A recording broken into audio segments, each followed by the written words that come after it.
woke up to the alarm and saw my apartment was filled with smoke. That's Matthew Shoddy describing a kitchen fire on his 6th floor apartment in downtown Youngstown. Hundreds of people are flocking there to live and work, and that means a bigger chance for an emergency. But fighting fires in high-rise buildings, well, that means a new challenge for Youngstown firefighters. Most of Youngstown's fire calls are to 1- or 2-story houses. But what happens when fire breaks out on the 10th floor? I was cooking a cheeseburger and I fell asleep.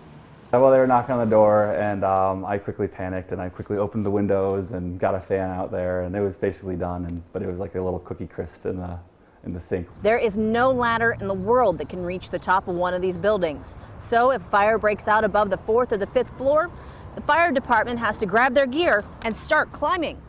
The stairwells, they become one of the most important parts of the fire response. So those stairwells become safe zones that we can get people down. In the best case scenario, buildings have 2 stairwells that fire crews can take over. Our personnel that are going to do fire suppression, they'll be running hose lines, they'll be attacking fire from that, and the other one will be having crews removing victims through stairwells. But every building's different. Some have sprinklers, some don't. Most, but not all, have fire doors. These exceptions can make fighting these fires even harder. There's a wide range of grandfathering that goes on.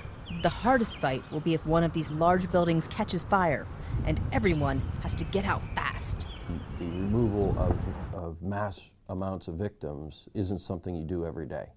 And it's not easy no matter what you do. When that happens, every firefighter in the city has to respond. In Youngstown, Amanda Smith, 27 Investigates.